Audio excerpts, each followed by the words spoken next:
запросити до слова нашого першого спікера. Пан Майкл Бociurkiw, речник спеціальної моніторингової місії ОБСЄ в Україні. Ladies and gentlemen, I'm very much delighted to welcome here our next speaker, Mr. Michael Bociurkiw, spokesman of the OSCE Special Monitoring Mission to Ukraine. Доброго ранку, шановні колеги. Доброе утро, уважаемые коллеги. Я был рад присутствовать с вами. Я быстренько вам расскажу новости, то, что касается нашей миссии, также некоторые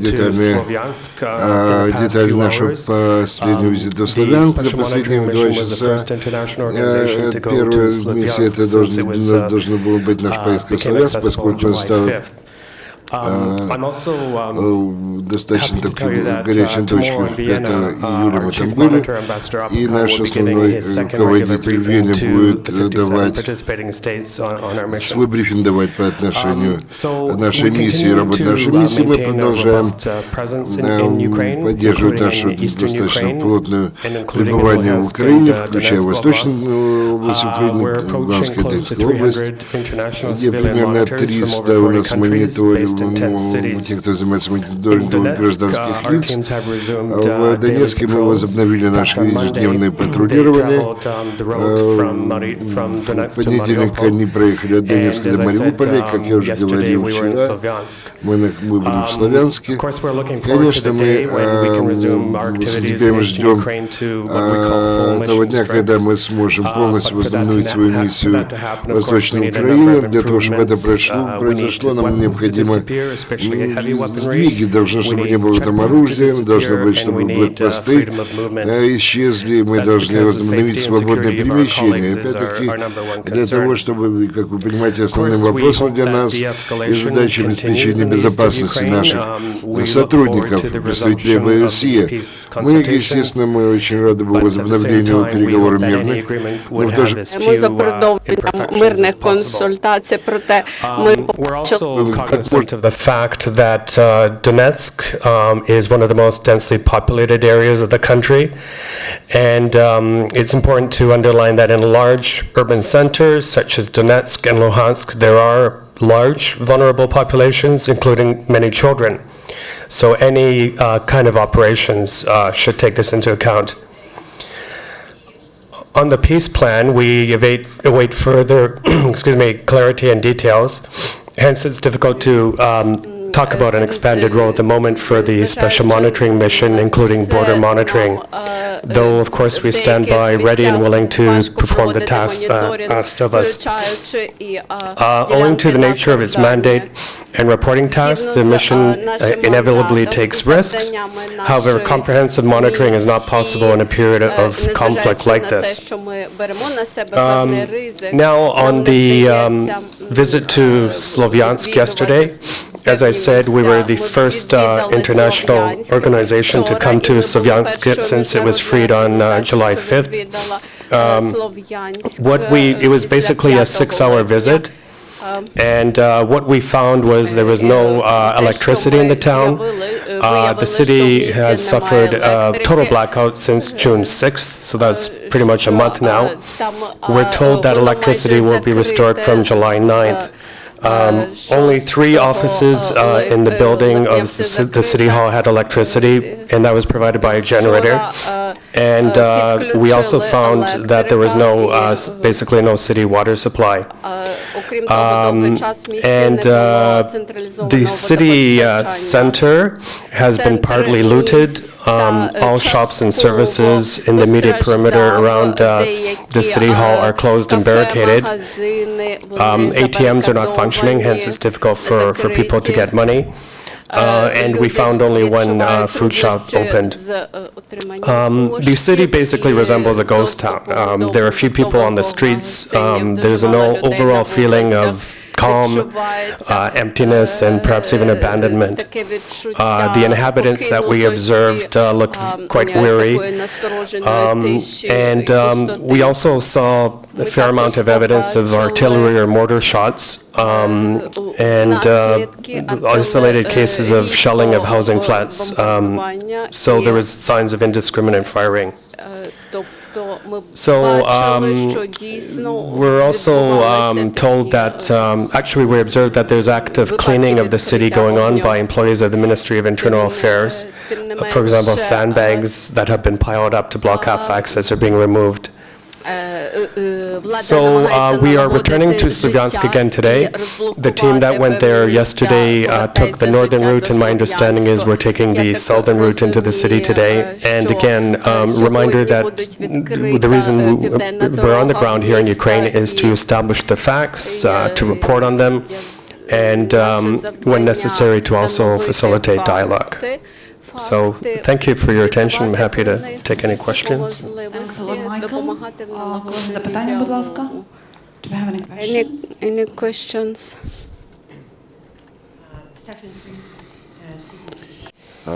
What about civilian CCTV. casualties? Any Скажіть, будь figures ласка, on that? Also щодо food стосовно shortages. жертв серед населення мирного і нестачі Civilian харчових casualties, a продуктів. very difficult number to come by. I think there are other agencies better placed to calculate that. On food shortages, we've been reporting for quite some time about the building up of humanitarian crisis in that part of the country. The accessibility for movement of goods has been very difficult, especially in and around Slovyansk, other cities in that kind of triangle area, and also in Luhansk Oblast. I should also add that in terms of ordinary people moving around, or in terms of our teams moving around, it remains extremely difficult. For example, in Luhansk Oblast, what we've observed is the existence of many small armed groups of individuals. They're not necessarily connected to each other, and so hence any type of peace agreement needs to take into account the existence of this kind of patchwork situation of armed groups. And as I said, we're doing very rapid or very frequent security assessments. The last thing we want, again, of course, is for any of our colleagues to be held or detained once again. Але з урахуванням складності ситуації. Агентство «Укрінформ», Василь Короткий. Укрінформ, Василь Короткий. Will it be acceptable for the OSCE that a member of the state of this organization kidnaps people on the territory of another country?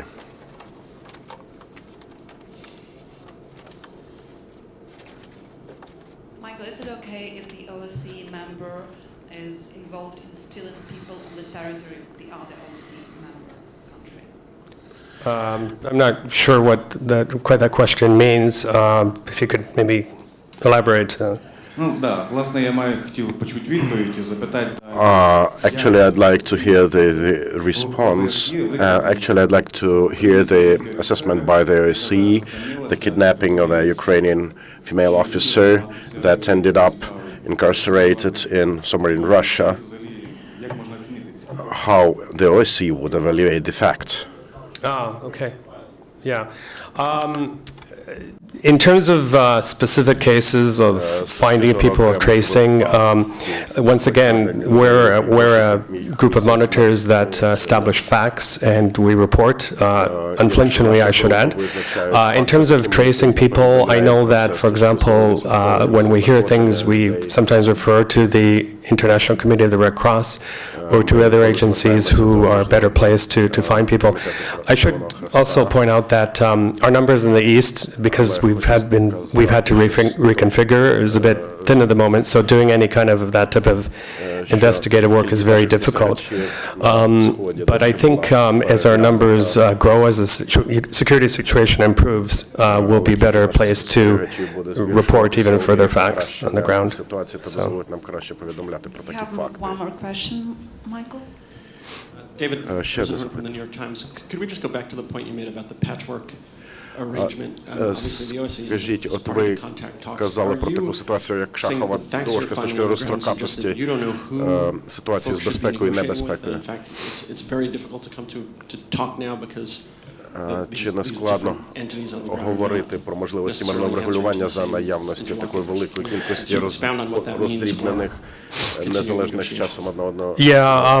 It's a very complex situation, and we have found that in our daily patrols that as we encounter checkpoints, the armed groups, as I said, aren't necessarily connected to each other, and I think those that do hold sway over large areas of eastern Ukraine also admit that they're not in full control of the territory they claim. There is a number of independent militia leaders that are operating in these areas, and this complicates any risk assessment and probably one could say any type of comprehensive solution. So again, as a monitoring mission, we do require a certain amount of security on the ground. We are prepared to take risks, but there's a limit. I think in the coming days, you'll also be hearing more about the option of monitoring the border with the Russian Federation. In order for that to happen, I think for us to be involved in that, our numbers would have to be increased. And we're also, in this kind of intermediary period, we're looking at the possibility of utilizing new technology to enhance our monitoring capabilities.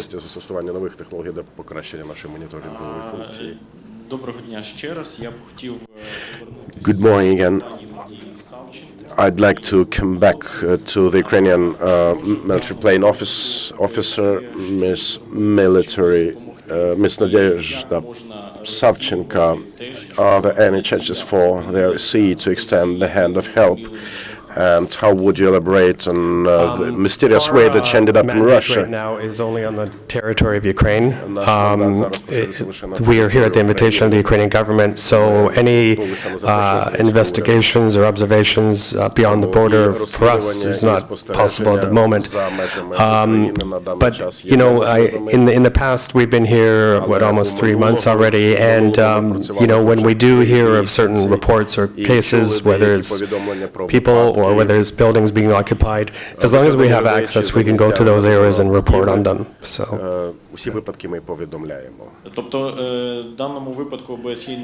That is, in this case, the OSCE will not be able to help anyhow Nadia Savchenko, at the moment, again, our mandate is that is in Russia, to the territory of Ukraine. So at the moment, we're just limited to observation activities here on the ground.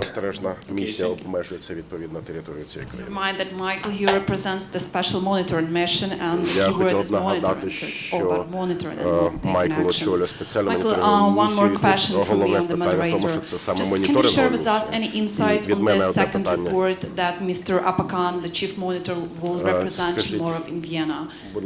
Yeah, well, of course, I don't want to preempt my boss, Ambassador Apakan, but I can tell you that there's a lot of interest among the 57 states at the moment in our work. There are basically two key issues on the table.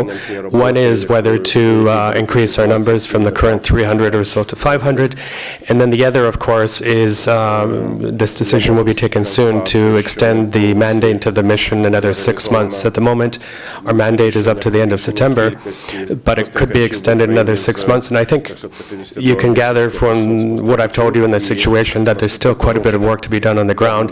There's also, we have in our pipeline many very, very qualified people, including those with specialties like human rights monitoring, other type of verification roles that, and also many Russian speakers that could play a role in an expanded mission. So there'll be a lot of questions from participating states. We are, of course, happy and relieved that our 8 colleagues have been released. That's something that has occupied a huge amount of bandwidth over the past few weeks. So it'll basically be an update on what's going on the ground and what some of our needs are to perform the job better. And so much, last but not least, will you envisage increasing number of your staff in Donbass, assuming that the situation in Donetsk and Luhansk still remains tough? Absolutely. We do daily security analysis, and if conditions allow, we do deploy our teams. We've had to reconfigure them to safer ground, but the fact that, for example, yesterday they did make it to Slovyansk for a total of 6 hours, and they're going to do the same thing again. And I think we're going to, our aim is to continue that monitoring to these hotspots as long as the security situation allows. We're going to issue spot reports when necessary, and then you can also see what we've observed in our daily reports too. Які будемо включати до наших Oh, щоденних okay. звітів, We якщо have і коли це a few more questions. Do we have time for a few more questions, Michael? Maybe a couple more. And час ще на кілька запитань. Okay, thanks, Ukrainian agency. Can you repeat and specify about monitoring border? Participate and monitors of the OSCE and the monitoring border between Ukraine and Russia. When it can be started? Yeah. Special date. Thanks. Well, a lot of that discussion is going on at the what I call the stratospheric level, among foreign minister level, that level. I think we have said already publicly that if the security situation allows us as a monitoring mission, could possibly play a role in monitoring the border.